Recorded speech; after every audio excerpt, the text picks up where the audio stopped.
Well, we're about 10 days away from moving out of the house and going on a long tour throughout the United States and the national parks and then internationally.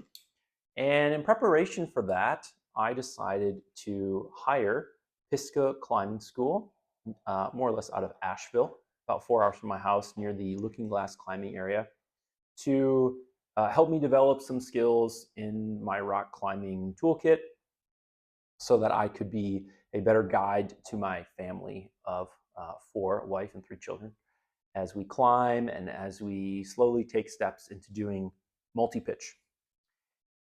And basically, this video is a review of Pisgah Climbing School and my experience. It's a positive thing. So my folks raised me that you try and always give feedback. And if it's negative, you do it privately. And if it's positive, you do it publicly. And so this is positive. And if that's all you want to know, then Pisgah is a great place. You probably know that already. If you go on Google, they have like 5.0 stars. And my experience has been that very few organizations and companies get such a high marking, but it's really for exceptional service. Anyhow, so I have this desire to develop my family into the direction of taking them multi-pitching.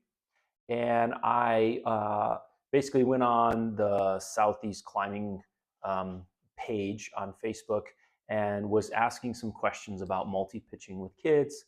And I really got kind of like two totally different responses. Basically, probably 60-70% of the people basically said, you know, you're crazy, you're an idiot, you're going to get your family killed, it can't be done, and stuff like that. And then maybe 30, maybe 40% of the people said, like, go for it, you'll be fine, take your time, work progressively, it'll be a great adventure. And I was trying to kind of figure out where the truth was between all of those opinions. And I am up for an adventure with my family, but I don't want to be irresponsible and I don't want to be reckless. And you may say to yourself, well, just go to a professional and they'll give you a straight answer. But that's not always really true. I worked for a big organization for a long time, and there's a lot of professionals there. And a lot of times you get an answer, where someone's covering their butt a little bit, or where someone's trying to prop up their business. It's pretty unlikely that a climbing guide is going to say, like, oh yeah, you don't need a climbing guide, just go do it on your own. I mean, that's their business. And so sometimes I find it's difficult to discern like truth. And there's a couple people on the internet who've kind of won my trust without actually having met them, and that's Karsten DeLapp and Jason Schmaltz. And they're putting out YouTube content about climbing. And Karsten is the one who runs Pisgah Climbing School, and Jason is one of his guides. And I've watched pretty much all their videos and practiced some of the things that they've shown, and really value what they've published. But I also noticed how in some of their videos they talk about how you really shouldn't be watching YouTube and then going out climbing. You should get the proper hands-on instruction, really make sure you know what you're doing. And there's kind of like this contradiction in some ways, because they're publishing like a 60-second short on how to do outside, inside, underneath, which is kind of an advanced multi-pitch concept. But then they're saying, like, well, you shouldn't be doing that if you don't know what you're doing. And so it's, well, then why are you publishing it? And actually, when I see that type of tension or conflict or almost contradiction, I tend to trust that person quite a bit more, because the reality is that life is that way. Very few things in life are obviously left or obviously right. A lot of times it's like the answer is it depends. And so I reached out to Karsten DeLapp via Facebook, and to my surprise, he was like super responsive and got back to me right away. And actually, Karsten was one of the ones who answered my general post on Facebook saying, like, yeah, this is pretty dicey terrain. You really have to be careful. And so anyway, he and I started talking then privately about the idea.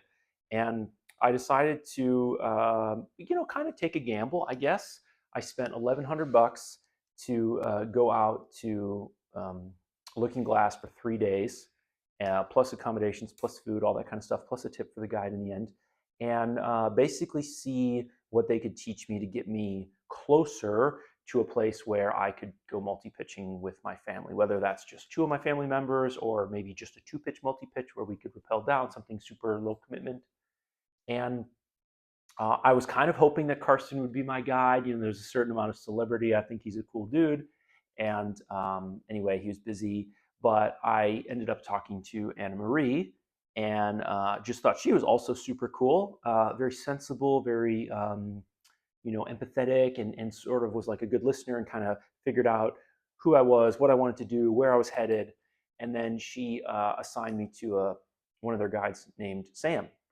And then Sam and I started emailing, kind of all in the process of getting ready to swipe the credit card and commit. And all of those experiences gave me like a really good vibe about the school in general.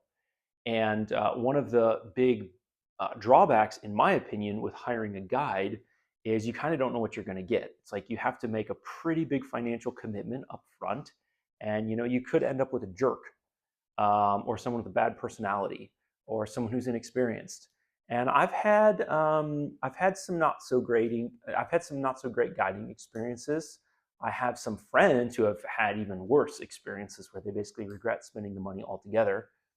And so it feels like this big kind of commitment. But knowing that Karsten has started the place and runs the place and is a guide, and then him publishing content and you getting kind of a vibe of who this guy is, what he cares about, how he organizes himself, you start to have a little bit more trust in the organization. Like, well, if I like the leader, then the leader has probably chosen people that follow him in that same direction. And then, once you start having 2 and 3 interactions with different people at the company, it increases your trust quite a bit more because it's not just like a one-hit wonder. Carson's great, but everyone else sucks. So yeah, anyway, so I spent 3 days with this guide Sam, and I thought he was excellent. He's like 6 years younger than me, and yet I mean, just extremely competent in the mountains, very calm, very just like really good with people. He's really good at like watching, listening, assessing, coming to an accurate conclusion, asking good questions to help me come to the same conclusion he was coming to about what I could or couldn't do.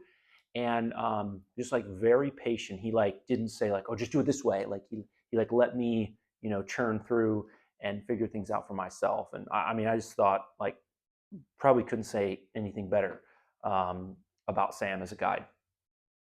So yeah, so when you hire a guide, one of the big drawbacks is you don't know what that experience is going to be like. So I've hired guides from like little teeny tiny organizations with like 2 people, and things feel like a little funky sometimes. And then I've hired guides from like much bigger organizations where things are kind of corporate and bureaucratic, and it can be hard to find that sweet spot. And my dad was a small business owner. My sister runs that business now. And so I come from that background. And I think large small businesses are like a real sweet spot because you have that kind of like those family values, and kind of like the family name is wrapped up in the business. And very often the owner operator is the founder. And so like it's his baby and he wants to take care of it. But if it's grown large enough that it doesn't have some of the drawbacks of really tiny companies, then you have like this structure and this accountability, which I saw at Pisgah. And but it hasn't gotten so big that it gets like bureaucratic and corporate, and where like too many lawyers have gotten involved. And I would say that's where Pisgah is right now. Maybe has been for a long time. I'm not sure, but it's a real sweet spot because I have several friends who've hired guides, and they weren't allowed to lead.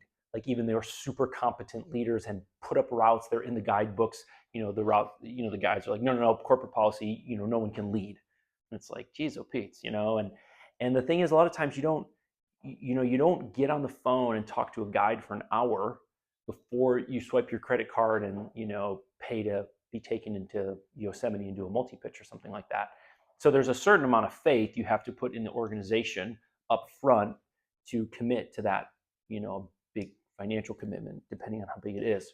And I think that's really the sweet spot with Pisgah is they're publishing enough on YouTube to give you a taste of who they are, what they're about, and then I think they have like a good website where you get this really nice kind of down to earth mom and pop style experience without it feeling like reckless. And I've hired guides before, not for climbing, but for something else. And it was just like, oh my gosh, like I'm basically out here with like just a guy, and like there's no support team, there's no backup plan, and that can feel a little bit dodgy. So anyway, yeah, I wanted to just give that review for maybe someone who's considering hiring Pisgah and wants to know, a detailed experience. Perhaps also you're just thinking about like, in what context does it make sense to hire a guide because they're expensive, and there's a lot you can learn on your own, and there's a lot of good resources out there, more so than there was in the past with the internet and forums and all those kinds of things. But what I have found with Sam, more so than with other guides, is just how much nuance there can be, and how something can be true in this context and then completely false, or worse, dangerous in a different context. And so many of the YouTube videos, so many of the Facebook conversations, so many of the forums, it's not a very holistic approach where they set the context of the situation, or even if they do, like you might miss it. Um, and that's where you really get the benefit of back and forth dialogue. And that happened many, many times with Sam and I, where he's like, okay, we're going to, set up this thing here. And I was like, oh, okay, like I read that you can do it also this way. Is that true? And it's like, well, only in this context. Oh, okay, like that's really important. Like I kind of thought it was just, one or the other. So that was just, to me, that's invaluable. And one of the things I valued very much about Sam, and I've gathered that it's true of many of the guides there, is they're not just interested in giving you a set of standards and a set of how-tos. They're interested in getting you all the way to the level of understanding the why. Yes, we're going to do A, B, C, but here's the reason why. Here's the reason you don't want to do D and E, even though technically it's possible because you set yourself up for these risks coming up. And again, I just thought Sam did really an exceptional job doing that. So yeah, I think I'll just keep it at that. 13 minutes talking about a climbing school. So Sam, big thanks to you if you happen to be watching this. Really enjoyed my time with you. Very grateful for the time we had, and to some extent the friendship that was created through that process. And Carson, I think you guys are kicking butt out there. I hope you keep it up. I like how you wrestle with this dilemma of like, well, I'm going to publish because I want people to learn. I want to do a little bit of marketing. I want to share. I want to teach, but then also like, yeah, I don't want to give people tools that they're gonna, get stuck in a dangerous situation with. So keep wrestling with that balance. I think it's really great how you guys have done that, and I wish you all the success in the future. Thank you so much, and I will be back someday once we're done with our trip out west. I hope to come see you guys again. All right, see ya.